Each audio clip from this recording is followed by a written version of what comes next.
Good morning, crypto Twitter, it's Misty Crypto, spreading crypto with doctors showing its benefits to my generation. Shout out to all my people, Gen Z needs to be included, it's really that simple.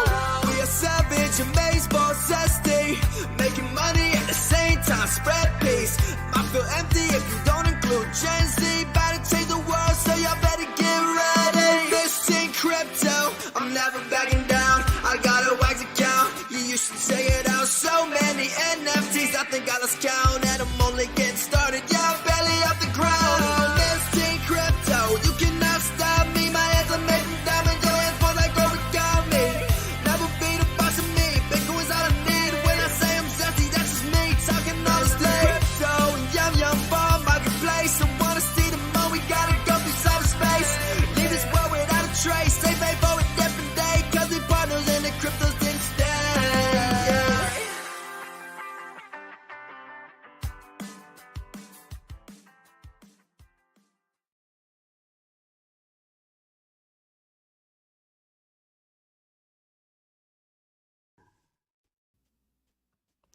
What's up, everyone? Welcome back to the Misty Crypto Show. I hope everybody's having a lovely Wednesday. I am back for the second day in a row. I love doing this. Guys, if you're new to this channel, what's up? My name's Misty Crypto. So nice to see you. Make sure you like, subscribe, and share the stream out with friends so more people could join in on the fun. Thank you guys in the chat for coming. See, we got Marky Mark, Randy, J Mac, Time.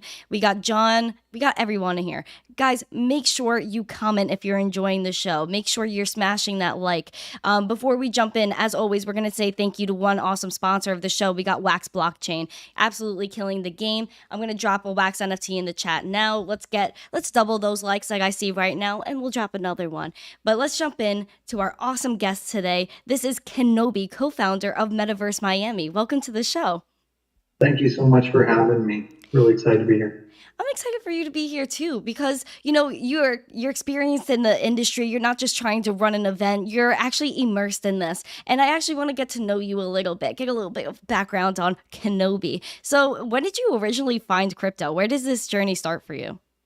Oh man, this journey starts. I was aware of crypto back actually in around 2010. I was aware of it. I went to school, I went to university with someone who actually was super early days, and he ended up co-founding or founding a company called CoinMe, which was one of the first cryptocurrency like kiosks that you could buy crypto from. So I was always in his sort of, we were always chatting, and I was asking him to tell me about it, but I didn't ever really buy in because I was just kind of watching from the sidelines. So obviously I kick myself now for not jumping in then, but we stayed in touch over the years, and I finally, pulled the trigger and made an investment into crypto in 2020. So I literally watched it for 10 years and then pulled the trigger. So I feel late, not early, but I've been watching it for a while. So from 2010 to 2020, you were just kind of observing the market. What kind of held you back from really getting involved in the span of that 10 years? Did you kind of just forget about it after 2010 and kind of hear about it again in 2020, and that's where this all aligned for you, or? A little bit, yeah. So it was, part of it was risk tolerance. Part of it was that time in my life because I was graduating college and then working and going to graduate school, and I was kind of on a career track to become an urban designer, and I was focused on that. And so I was also doing all my own stock picking and stuff. So I was more focused on researching traditional finance and stocks and whatnot, which turns out 2009, 2010, 2011 was a great time to start making investments in stocks as well. So. Yeah, the stock market took quite the hit then, and it's taking quite the hit now. What do you think about, throughout that time from you've seen 2008 all the way up to 2020, how did you feel about the traditional market? Did you still feel the same about it, especially entering crypto in 2020 as well? Yeah, I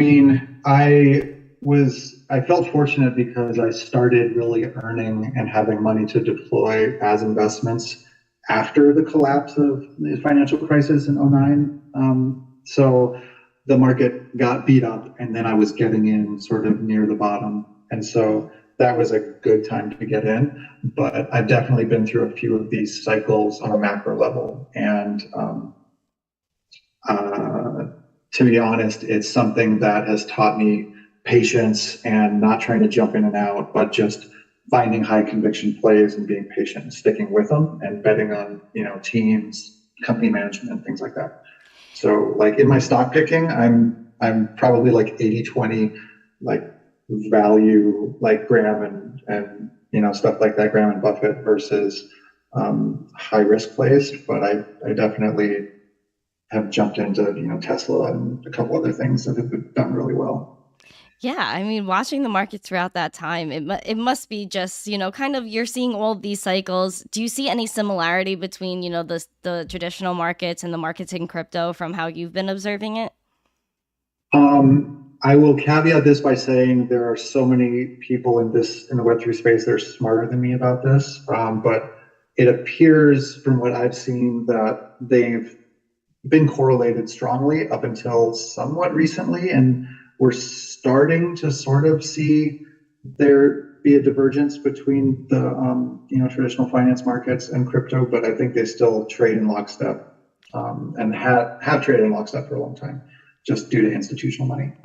Yeah, I do see that. And entering crypto in 2020, I feel like that was a good time to come in, depending on like when in 2020 though. I mean, I created my account in April 2020 and Bitcoin was around 7 grand at that time. So like that was a really like nice time to jump in if you were to start investing, of course, not financial advice.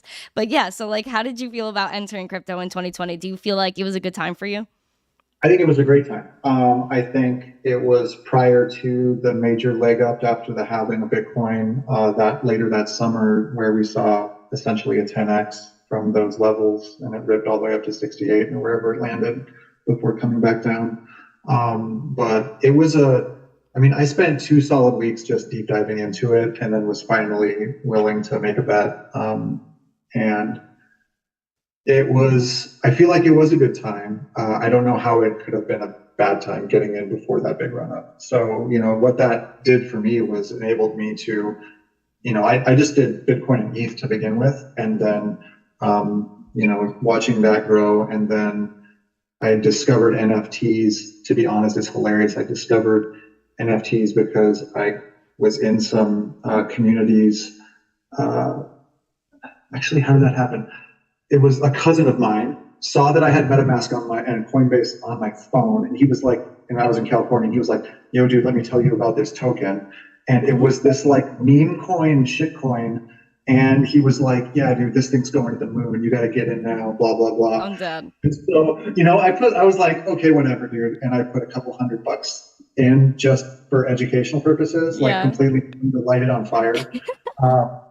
But what that did is that got me sort of exposed to something other than ETH and Bitcoin, right? Because I was treated as just like a miniature diversification of my entire crypto bet, as opposed to the actual use case of ETH. I was pretty ignorant to, and so got into this shitcoin and then started like seeing these different things going, and like, oh, there's a lot of people posting memes and things on Twitter, and I was like, okay, so I started. I reactivated my Twitter account. I had Twitter since 2009. Wow. Like I have my first name and my last name Twitter handle from 2009. But after a few years, I was just like, oh, this app is dumb and social media is dumb. And so I deleted it, which is ironic because now you're the king of social media. All just over it. Media marketing, yeah. But that's how I discovered NFTs, is through an altcoin that then got me engaged in Twitter meme posting. And that's actually how my handle Kenobi was born, because it was a pun on that meme coin. It was like Poji1 Kenobi was my handle. And then I got enough traction with it, and I was like, oh shit. Oh, can I swear? Sorry. No, you're okay. You're okay. I'll try not to swear. I was like, oh my gosh, like this, I'm making friends and building enough, like building some momentum here. How do I pivot this? So I pulled the design side of the other half of my life into the handle, and that's how Kenobi designs. Wow. So how did you do with that altcoin? Did you do good with that, or was it just like money flushed down the toilet?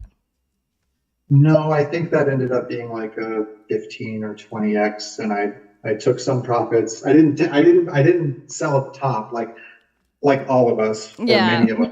Probably. Like this last pump, like if I had cashed out at the top, it would have been like a 30,000x or something because it was, fractions of a penny. Like this thing was way down there, but there was a couple of prominent musicians from like LA that were making big buys and convinced it would succeed.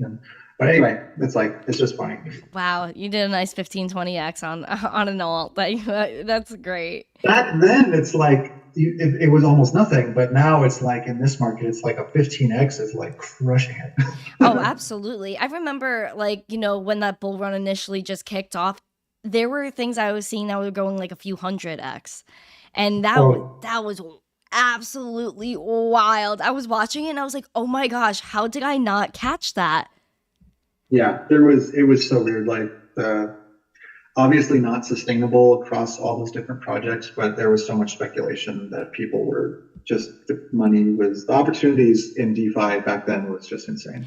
It was really funny because like not even that long ago, I'm not even going to say it was 2020 because I think it was literally this year or last year when Bitcoin was like running up to the 60s. There were so many like, like that's when Doge was really popping, and there were Shiba Inu came out, and then everyone was going aping into that. And then there were like mama doges and baby doges and Elon doges. So I'm like, Yeah. what is actually happening? Yeah, I mean that coin Hoj is one of the sort of derivatives of a dog token, and they had like it was all volunteer. It was one of those projects that actually like started as a rug, and the community took it back over.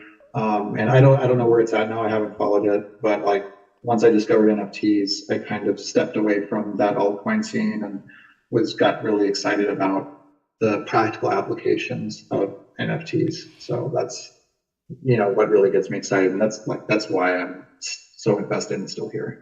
Exactly. And NFTs, you were kind of, Doodles was coming out. I know you have a Doodle. What was it? Was that your first NFT purchase, or was it like it was like one of like it was like the kind of the beginning for you, or It was one of the early ones, cool. and I picked up my Doodle a few days after mint, because Doodles like were the first ones to whitelist, and for anyone who was around back then remembers, I'm sure, like there was a huge uproar because they set aside certain like they created a list where their friends could mint, but not everyone could mint because previous to that it was just all gas wars all the time, and things got botted left and Insane. right. Yeah, and so I was like, okay, there's like a ton of energy here. I'm still learning, still absorbing. I don't know all the, I didn't have a good handle yet of all the different players and OGs and sort of the family tree of NFTs and who had done what, and that, the founders were from Dapper and all that jazz. Like, I didn't have that all committed to like internalized yet.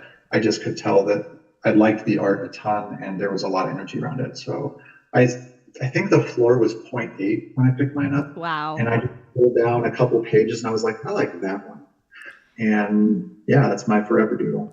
Yeah, you pick something that resonates with you. That's what I found in a lot of, PFP projects was that people were kind of just buying something that looked like them, something that they connected to. And I think that's something that, is really cool. Like it's a great part of crypto is like, all these things that people really connect to, like Doodles or Bored Ape Yacht Club, where people really feel like they are one with their ape or their doodle. Yeah, absolutely. Like the personal identity side of PFPs, I think it's with all the sort of flipping and speculation that goes with people coming in and out of projects based on volume and attention, there is the underlying truth that creating an avatar or multiple, like having access to avatars and multiple avatars that will be the personification of us in a digital future. I think that's a massive market. I think that there's a reason why there's so many huge companies leaning into this really heavy, whether you buy with Clonex or Apes or Punks or Doodles or whatever it is. Like, um, you know, it's often referenced, Ready Player One, but like the idea of switching what your appearance is based on your mood for digital interactions, I think is a massive reality, and it will be a big factor moving forward. Absolutely. And, we're entering this metaverse feel where we're kind of like, around the whole crypto space, just building an environment digitally, kind of like the vibe I have going on back here, where it's kind of homey and you walk around and you're interacting with people. How do you define a metaverse? Oh, that's a good question. I don't, that's a good question because I'll tell you what I think, but I also think it's really important when we have these conversations that we don't all agree on what a metaverse is. And one of the first things to having a useful and productive conversation that actually gets into like the thorny bits of issues is to agree upon definitions of things. Otherwise, you can talk past each other, right? So I think of a metaverse as a space or an environment in which people can communicate across space and time through the internet. And I think that right now we are on one communication layer of a metaverse. Like you and I are talking, and I'm where I am, and you are where you are, and it doesn't even matter where we are, but we are able to connect on a human level, share ideas, share thoughts. So like this is a metaverse. Twitter Spaces is a metaverse. Immersive games are a metaverse that are insanely popular. And then you have, of course, there's what we think of. I think a lot of people default to like Decentraland, Sandbox, like those immersive environments where you run around either in first or third person. That is a metaverse as well. But I think it's a communication layer. I would agree with you 100%. I think we need to really deal with more of the graphics. I think one of the complaints I have around a lot of metaverses is that, they make my computer burn up.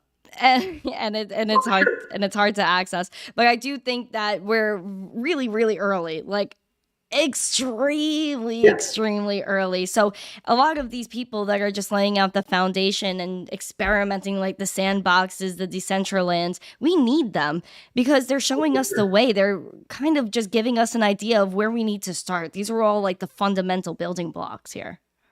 Absolutely. I think it's important to not get too hung up on sort of the fidelity of the graphics. Obviously, user experience is everyone sort of competing to make something that is more widely adopted, more seamless and less friction to interact with. That feels more natural, whether it's gameplay or professional meeting or whatever. I should also mention that I think AR is a massive aspect of a metaverse, and you don't have to only experience a metaverse through a screen. So I think that's the direction that a lot of this is heading. I mean, we know that the big tech companies are all like Google and Apple are working very hard on devices that will smoothly incorporate AR. I mean, Jadu just dropped their Avas. That is a long-term vision for an AR future. That's an important layer to all this. Absolutely. AR is so interesting. And I'm really happy you brought that up because I've been experimenting with AR for a while now with NFTs. I know my friend Ken, he had and Sebastian Perez, I had him on my show as well, where they had just like their characters and you could buy it as an NFT, but also get a link to where you could just like have your phone and put them right in front of you, the characters. I think that's so interesting. Another project I heard of where you could have a shoe and buy that NFT of the shoe and use AR to try it on. That blows my mind. And another project where you could buy like a plot in Times Square and you use AR and you're walking around with that app, and if someone owns that plot of land, you could see their art or whatever they choose to put there. I think that's so sick. So it's actually really interesting too because AR is being incorporated already on a commercial level in what I do in like my other professional life, which is designing public spaces. And so you can actually like manufacturers of benches or bollards and light poles and things that get put into public parks and plazas, you can actually pull up their app and like select a bench and like hold it up and look what it would look like and like walk around. So yeah, AR is going to have applications across all the major industries. I agree 100%. And who's been using AR for the longest? Snapchat. Snapchat's been doing this forever. Yes, they were. And I met the Snapchat guys at South by at the Doodles event. And I was very sad to see them sunset that part of their company. The Snapchat AR team, like the Web3 team, Oh, I I heard guess. about that. And so Yeah, that's a bummer, but yeah, somebody else is going to pick it up, and a lot of people absolutely. are just be like, which ones are the most widely adopted and user friendly and whatnot. I think, there's going to be a rise of a social media, whether it's Snapchat adopting Web3, Facebook, Instagram, whatever, or just a completely new platform. I've been looking at another one called Lemotive. Shout out to Eric Finman. I think, there's just so much room for growth. And I think AR is so important. But I remember on Snapchat really early on, like years ago, they used to have the hot dog that would dance. I think it was a hot dog. Do you remember that? It was something like that. And it would just be a little thing that dances. And I think it's hilarious. I mean, TikTok is using it now. There's another character, like an animated character that people are doing like dances with. There's just so many applications. And it's something that just kind of integrates into crypto and will kind of bring the mainstream in. I think maybe AR can even help adoption if I'm thinking about it now. For sure. And the question that, like, the things that I have is like, is it going to be strictly entertainment? How does it make the leap from something that's fun and entertaining and novel to something that like makes our lives? I'm not going to say, I don't want to say better, because entertainment is very valuable in making our life better. There's like, escapism and whatnot, but how AR can be incorporated into like transactions or into communications in a way that becomes more efficient, or does something. You mentioned trying on a shoe, right? That's a great example of AR making like a commerce experience easier and better and more interesting. So yeah, those are all things that I'm really intrigued by. What do you think is a use case for AR that you haven't seen that you want to see? Mm. I think I would like to be able to holographically communicate with somebody in a way where I don't have to stare at a screen.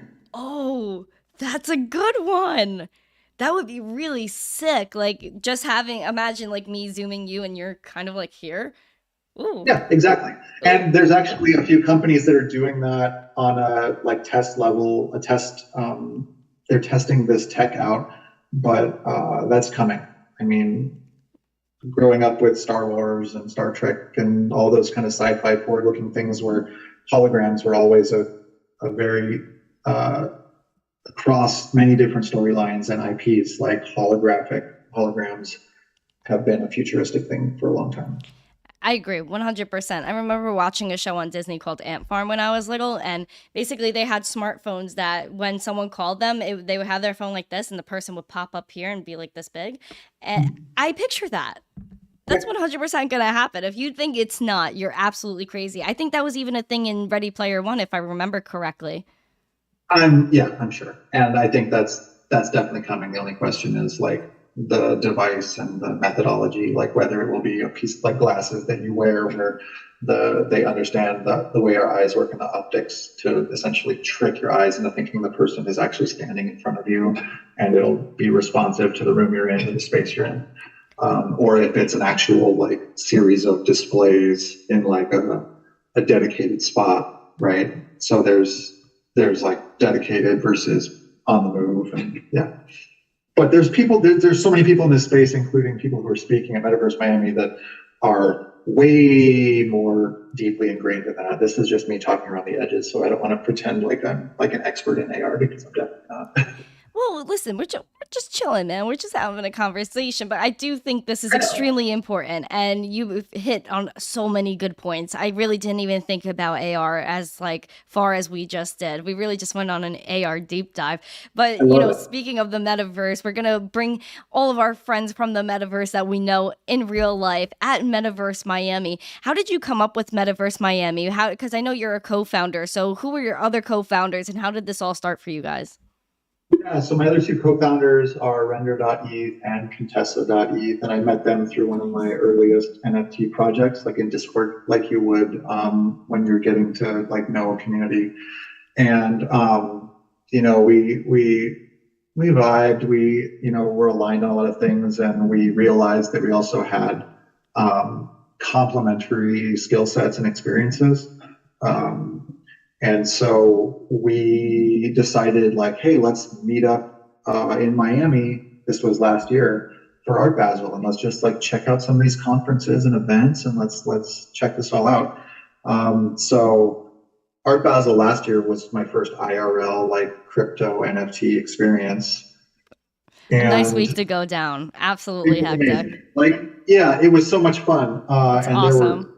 cool activations. I didn't really, my network of people that I knew was much smaller then than it is now. So there was a lot of just random conversations with people, like putting myself out there. Hi, how are you? Nice to meet you. What are you into? Versus like having established friendships where you go like, oh my God, I haven't seen you in 9 months. So good to see you. And then you're already like off and running. So that was Exactly. interesting. And we purchased tickets to a couple different events and went to them and whatnot. And we came away from the experience, it was early, right? But we came away from the experience feeling like, okay, that was cool, but the cutting edge technology that we're all here to meet around isn't being utilized in these meetups. So it felt very like there were opportunities that arose from that we were observing. And instead of like complaining about it, we just decided like, why don't we just build something and create a conference that does things a little differently. And so that was the impetus for Metaverse Miami. And we, wanted to lean really into utilizing NFT technology as deeply throughout the experience of attending a conference as we could, which is not just ticketing, like building a community around a ticket. That's one thing, and NFT ticketing will be a massive thing in the future. But I think the potential goes so far beyond a collectible ticket stub where you just buy your ticket for the one event and then you have a nice piece of art or a proof that you attended, right? I mean, POAP, proof of attendance protocol, like we have that. That's fun. That's cool. You get a POAP that marks like what you did. But, we wanted to take it one or two steps further. So Metaverse Miami, we created a limited collection of 3,600 NFTs.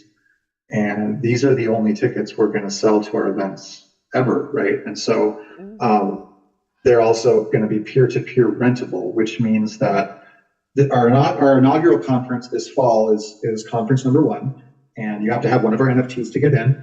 And then Metaverse Miami 2023, you're going to use that same NFT to get in.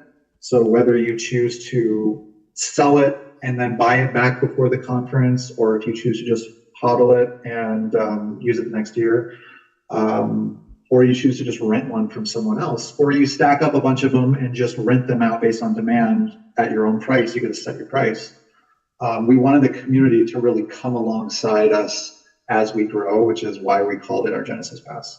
So we're just getting started. This is year 1, and all of our holders, once those tickets are all gone, that's all there will ever be. Wow. So how many tickets are remaining? There's, I think, about 450 have been sold already, and we're 3 months away from the event. So they're like 15% sold right now, and we're doing this all organically. So we're just connecting with individual communities, and you know how it is. Most people, a lot of times, people just ape in at the last second. They're like, "Oh, okay, I guess I'll go." They FOMO. Everyone books tickets 2 days before. Everyone's like scrambling to get their flights. 100%. You're right. I think that's the crypto way. People are just like, okay, FOMO, got it, I'll come. Yeah. So we're trying to message this out and connect with people so that they don't have to do that. But some people will buy late, and that's fine.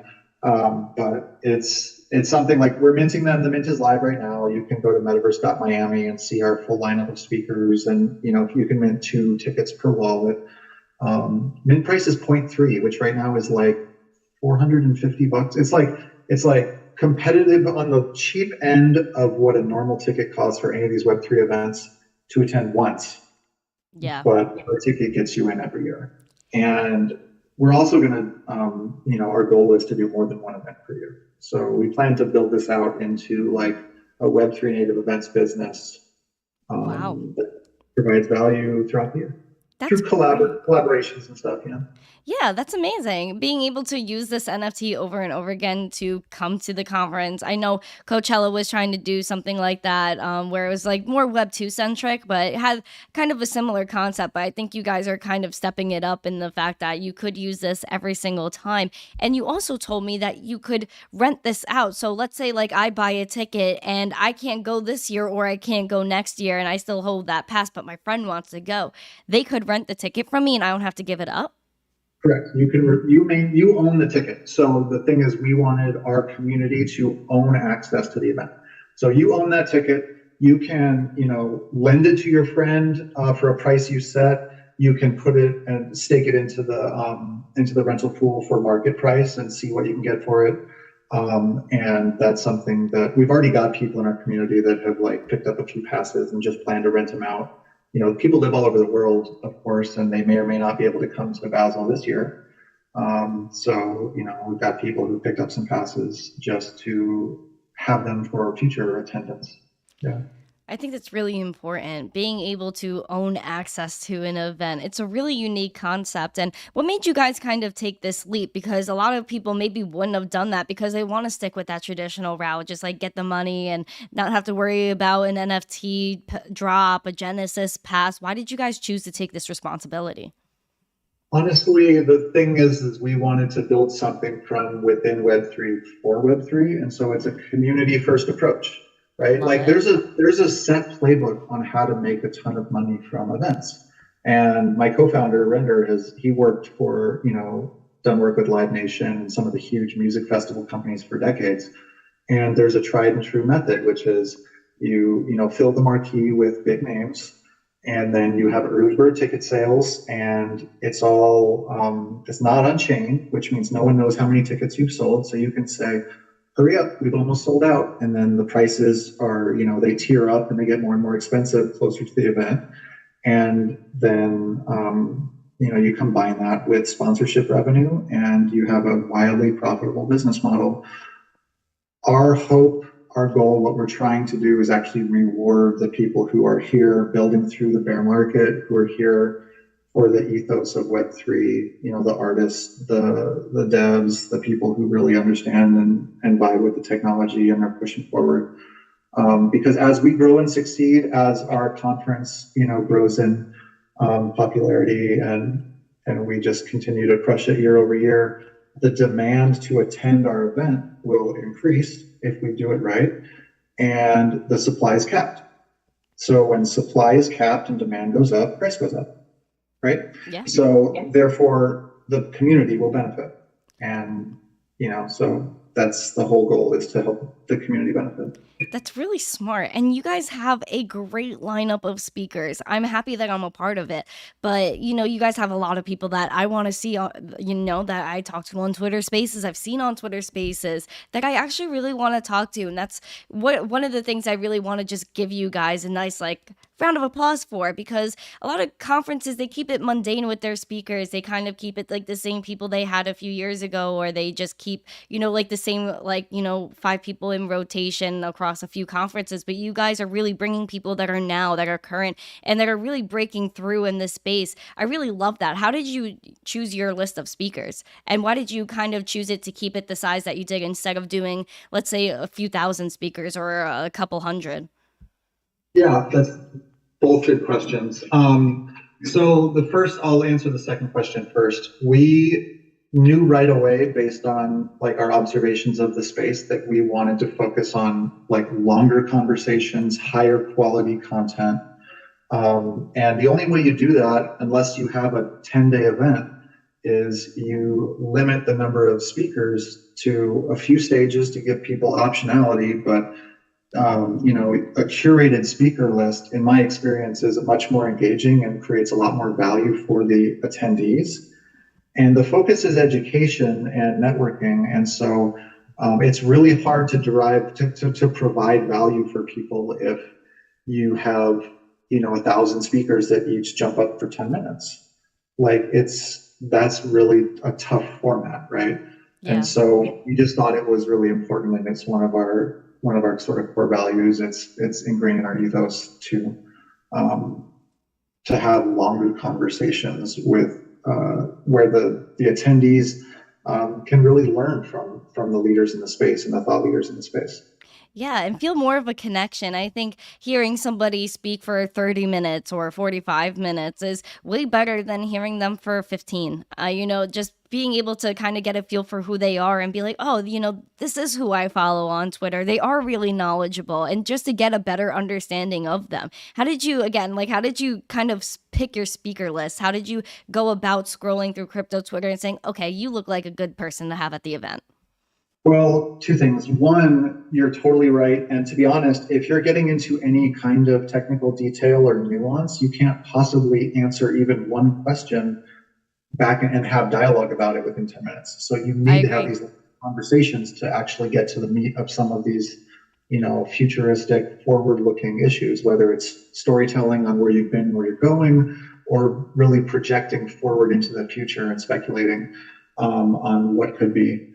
So the way we chose our speaker list, to be honest, is we listened for months and months and months and months. I've been, working to curate this speaker list as sort of the director of programming over the past, I guess it's almost 10 months now.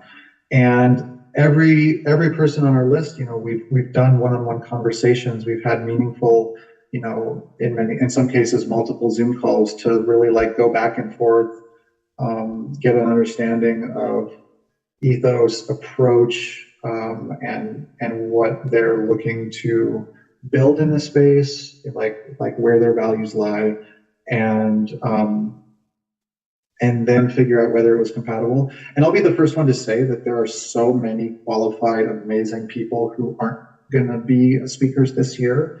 We've had a wonderful outpouring of people who have wanted to speak at Metaverse Miami. And based on the format that we've chosen, we've had to unfortunately say no to a number of people, but we're like keeping a nice long list of interested parties so that we can continue as the space moves forward and as our events, move forward. We'll be able to bring in new, fresh voices and whatnot. But there's a lot of different methods, from just being in Twitter Spaces, listening to people who I didn't have a relationship with before. But then hearing like, oh, there's some insane value here, there's deep expertise, and then pursuing that person, through various means to get a conversation. Wow, that's awesome. I really like that you know what's going on. You know what I mean? I feel like sometimes people just run conferences and they don't really listen to the content creators. They don't know the content creators, but you guys are in the space. You're listening to Twitter Spaces and you're following people and you're like, "Oh, I know them. They do A, B, and C. This is what they do. This is their persona." A lot of people that throw conferences, I feel like, don't really get to know the content creators on the scale that you guys do, which is great. It's a ton of work, and I think you're right, and it is because it's a ton of work. And actually, to be honest, one of the most valuable things that we've done is when we connect with someone who we really respect and trust. And I'm going to drop a couple names here just because they're examples. So VGF from Pixel Vault, he's someone who has said no to every other speaking invitation he's received, and he gets invited to speak at everything. And we had a conversation, and we spoke for like an hour and a half, our first Zoom call, and he grilled me. And we got to know each other. He's become a friend. But what I asked him towards the end of our conversation was, hey, VGF, okay, we want to do this right. Who do you want to hear from at a Web3 conference? Who are the people you look up to that you think are voices that need to be heard and shared? And really tapped into like the network of the people who we're speaking with. So, I had that chat with BGF. I had that chat with Jonah Blake, and he connected me with some other speakers who weren't on my radar. But it's how you organically build community through mutual respect and then trusted relationships and kind of web out from there, right? So, I've gotten to know a number of people that have become friends through that strategy. And I don't mind sharing it because I hope every Web3 conference takes this approach, because it means that, the whole bar will raise across the board, and that's fine. Like, we just want to push the space forward. I just want to give you that. You're so awesome. Oh my gosh, Kenobi, killing the conference game. I think a lot of people really need to take that advice. I've seen some of the back ends of some conferences, and I think, more people need your perspective on just being able to fully immerse yourself, not only in the space that you're throwing the conference on, but also the people, and just getting to know them and be willing to sit down for an hour and a half and have these conversations. That's something a lot of people won't do, but you choose to do. Oh, you're such a good human. So, Metaverse Miami, what are the exact dates for that? I'm going to drop the link in the chat one more time. Yeah, please do. Dates are November 28th through the 30th. November 28th is like check in, get yourself situated. It's at the Eden Rock, right? So a beautiful like Florida right on the beach in Miami Beach. And we're the 3 days right before our Basel week. So you can kind of warm up and get yourself situated, attend Metaverse Miami. And then we plan to stay for our Basel because there's going to be so much cool stuff going on. So the 28th, show up, get checked in, get yourself situated, welcome party, and then panels and presentations and parties the next 2 days. So the thing that's really also different about what we're doing is we wanted to have everybody under one roof for a concentrated period of time. We've worked to have the Eden Rock set aside of locker rooms for our attendees at a heavily discounted price. It's a really high-end place, so it's still expensive, so we recognize that. But if you can swing it, like being in the same place where you just wake up, go downstairs. So easy. I don't know who you're up into with the elevator, but like we're just going to be there and we're going to take over for 2.5 days. And we'll have 2 stages. We're going to have a main stage for panel conversations, presentations. And then we're going to have a live casting, like Twitter Spaces stage, which will be, we'll have like OSF, Mando, and Farouk doing like the Rug Radio show live from Metaverse Miami. We're going to have the Miss Teen Crypto show live from Metaverse Miami. We'll have the Nifty Portal guys like P.O. and Nick and Kix are going to be there doing their show live from Metaverse Miami, and a number of others that we're so excited about. The Miami Ape and Ellie and Tatted are going to do a bilingual space, which we think is really, really important. That's so important. NFT Latinos Unidos is going to be at Metaverse Miami doing a live show in Spanglish, and that's Laura's word, not mine, so I'm comfortable saying it. We've announced an official media partnership with the Miami Herald, so we're leaning really heavily into the local community, and we have quite a few Miami speakers who are local to Miami. Partnered with Token Proof for all the day of, the event ticketing to go really smoothly.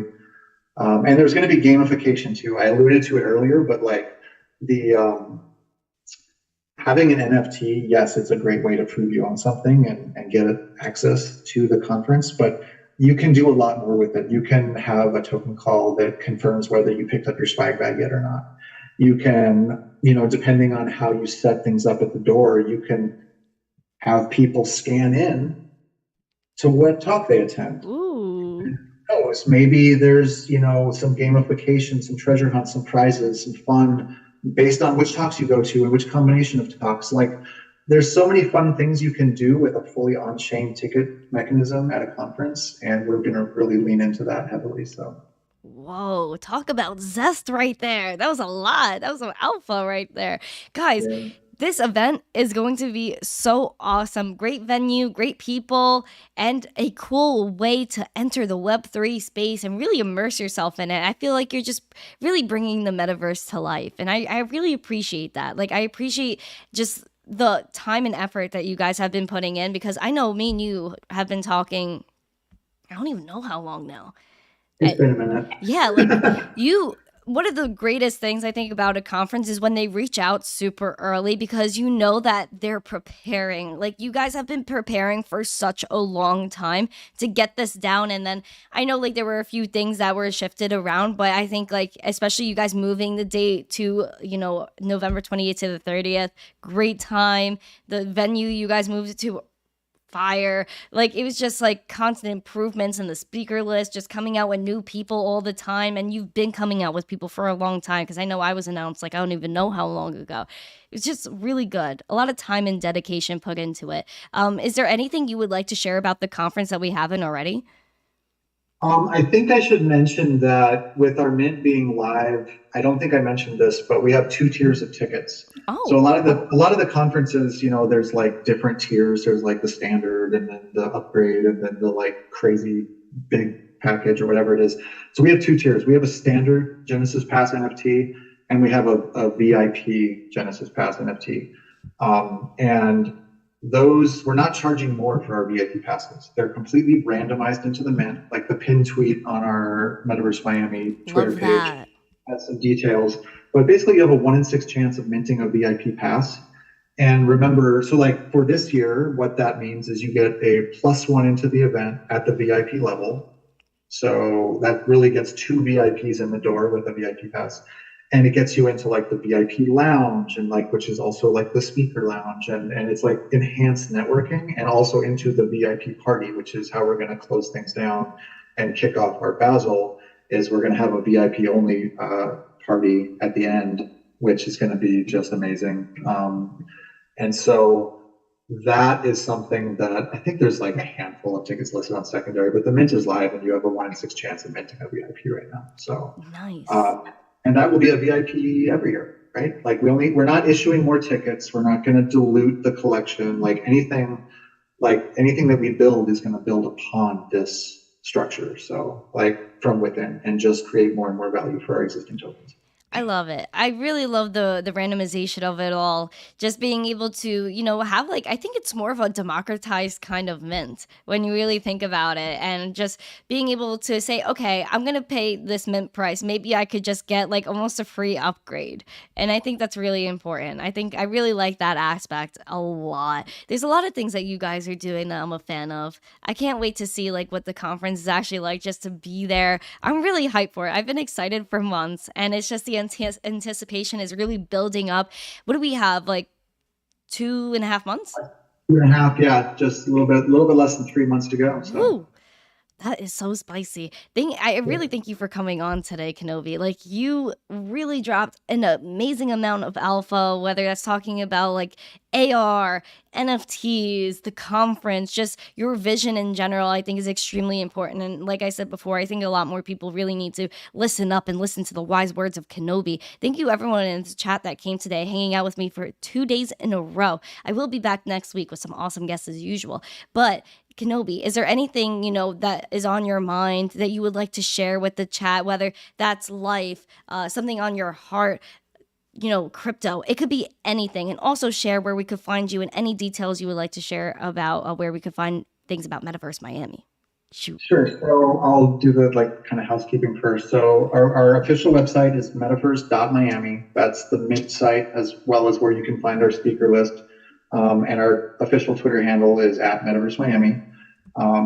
That's where you can find our link to Discord, and you can get more direct access to us. I try to respond to DMs, but DMs have gotten crazy. So Discord is a great place to come and just, get situated, and we'll drop announcements there. And so that's kind of the how to find information right now. And we've got a website update coming. Like there's, it's always evolving. And so the other thing I will say, like in closing, is just this has been a big effort, and I appreciate you inviting me here, but like my co-founders have been doing a ton of work. We have a team behind the scenes helping out, and I just wanted to, express gratitude to them because this has been a ton of work. And then I also want to thank the speakers who have, agreed to participate, because that they are the leaders in this community that we want to help elevate and give a platform to. We're not really doing this for ourselves. If we were doing this for ourselves, we would have followed the normal ticket process meta and done it that way. But we wanted to just create a place where we could all come together. So massive thank you to all of our speakers, to our sponsors. And we're just really excited to welcome everybody to Miami this fall. Yes, let's go. I'm so excited. I cannot believe it, man. It's coming so close. Finally gonna see you, see all of these cool people in person. It's really going to be a great time. I feel it already. Thank you again for coming on, Kenobi. Thank you everyone in the chat for hanging out with me today. I hope you guys have a lovely, lovely Wednesday. I'm gonna go try to go live another time this week, maybe by myself. You never know. We're gonna get zesty over here. Hope you guys have a great day, a lovely Wednesday, and as always, you know what I'm going to say. Don't forget to stay zesty. Peace. Good morning, crypto Twitter, it's Misty Crypto, spreading crypto with adoption, showing its benefits to my generation. Shout out to all my people, Jesse needs to be included, it's really that simple. We are savage, amazed, boss, zesty, making money at the same time, spread peace. I feel empty if you don't include Gen Z, better change the world, so y'all better get ready. Misty Crypto, I'm never backing down, I got a wax account, you should check it out. So many NFTs, I think I lost count.